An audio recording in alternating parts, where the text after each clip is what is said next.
I've been in Vistage for the last like 9 years. It changed my life between that and EOS. My last company was called, it's a hard pivot here, but it's called Hunt to Killer, and it was an immersive murder, or it is an immersive murder mystery experience. We send out clues, items, correspondence, police reports, case files. Grew from 0 to 55 million in 4.5 years, got into retail distribution. Then I sold it 2 years ago, took some time off. Alana was the best recruiter that we ever used. And I was like, there's got to be a better way to do all of this. And so I called her. I was like, I'm going to launch a recruiting shop. Do you want to join forces? She said yes. But long-winded, EOS and Vistage changed my life. My first company bankrupted. And now Alana's changed my life because we've got this incredible recruiting operation that we've developed. And yeah, we've just been running around and helping clients find great talent.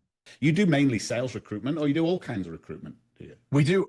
I would, so marketing and core competency. Core competency, we can find anybody anywhere. From a marketing standpoint, and all we talk about is sales recruiting. So we are world-class expert at sales recruiting. We have other like divisions and competencies internally, but we don't even talk about that until we've acquired the client and we've done a successful search. Right. Do you know, and you don't just do the leader, right? You'll do the basic sales. We do team. CRO down to BDRs, SDRs, like you name it, we place it. And what's your kind of, tell me how you structure those assignments. My mind's in 3 different places, so I'm just going to fire shit at you. How do you structure those assignments?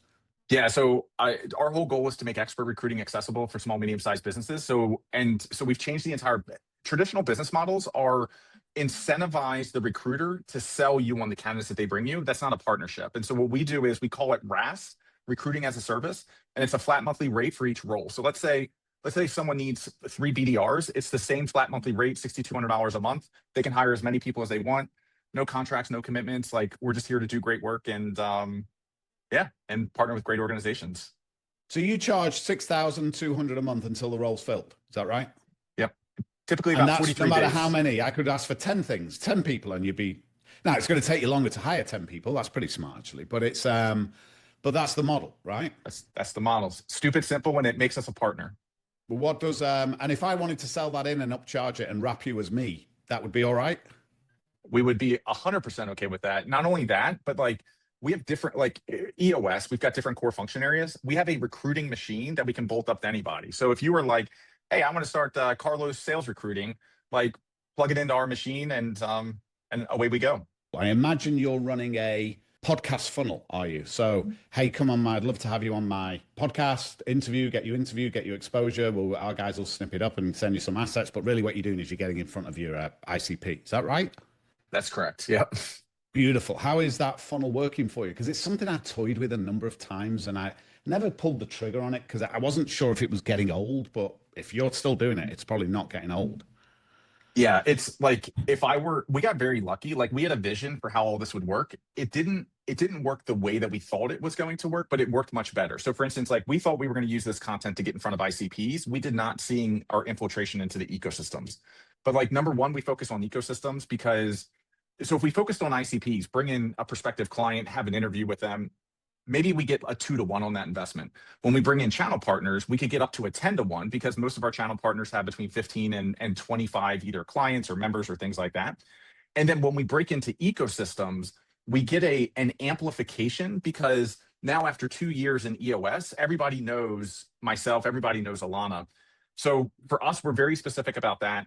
It took about 10 months. Like there was a time where if we weren't locked into a 12-month contract with our production agency, we probably would have walked away too soon. It's a 27-step process that we have behind the scenes. So obviously our channel partners don't know about this. Like they see it, but they don't know. So it's like, immediately, so we have like 5 touch points before the podcast. After the podcast, we send a gift.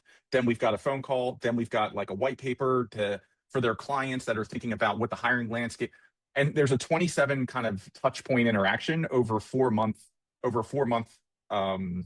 period where we're trying to activate them.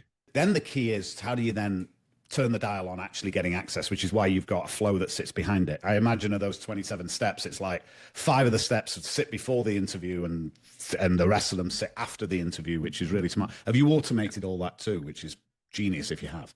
We finally just got to the point of where we've developed the process. So we've been doing this about 1.5 years. I would say 6 months ago, we got to the process. Now we're in the middle of optimizing the process. And then once we're confident in the process, then we'll figure out how to put a Claude co-work together for automation.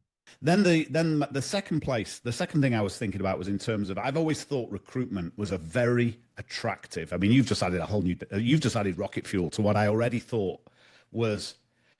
I've always thought recruitment, and I've had clients in recruitment, so I know this is true. I've always thought recruitment was one of those beautiful services with a viral hack in the heart of it. If I'm putting you in a role, then I'm going to call your references, not really to check on you, because like, what are they going to say? If just by you giving me that person to call means that person's going to say, unless you're a complete idiot, that person's going to say nice things about you. But it's a sales call. It's the one thing that all sales teams want, which is sales calls that don't look like sales calls. It's a lead gen call. And my experience is most recruiters, even though there is this perfect virality in the mechanics of doing the job that you do, it goes neglected so often. Why is this thing ignored? Is it because nobody likes to create accountability and like you don't want to be the policeman? I don't understand it. It's like perfect business for this. So you were going down this path, and I was like, yeah, because like when we placed the CRO calls us back up for there. I never thought about. Here's what I'm not a recruiter. Here's what I've discovered in this industry is like, it's all groupthink, and everybody's been thinking the same way for the last 60, 70 years. And so like when Alana and I started, I was like, she was like, we need to do sales. I was like, no, we're going to do marketing. We're going to do content. We're going to build relationships. She's like, that's not how this works. Like, it's full desk recruiters. It's this, it's that. I was like, no, we're going to have a recruiting operations department, and all they're going to focus on is finding incredible people, and we're going to optimize that. Then we're going to have marketing, and we're going to optimize. Anyhow, long-winded. The reason it doesn't happen is because everybody thinks the same way in this industry, which is why we've been able to grow as fast as we've grown. I thought you were going to get into that. Reference checks is a brilliant idea, and we need to integrate that into our sales process. So thank you for that. Well, then the beautiful thing is your marketing front end just supercharges the front end, that if you put the viral factor on the back end, you created a hockey stick. In my experience, the only reason people don't do it is because recruiters, the actual guys doing the calls and filling the roles, and the actual humans are humans, you know? Now, that's why it isn't done. It's just because humans feel uncomfortable and nobody's really inspired them to do it right, or created an accountability wrapper around it to make sure they do it, which, by the way, with AI is completely doable these days. Here's the thing, dude, this is brilliant. This is freaking brilliant. What I've also realized is it depends on who you put that onus on. So for instance, like the recruiters feel weird, but I don't want my recruiters selling. Therefore, if this is now a behind the scenes sales call, now what I'll do is I'll give reference checks to the sales team. And the sales team, 100%, that's who should do it. Yeah. And then it removes that friction, because like they know how to sell. So they're going in like, hey, just want to get a reference check on this one. Oh, by the way, Carlos, this was the most amazing. This is brilliant.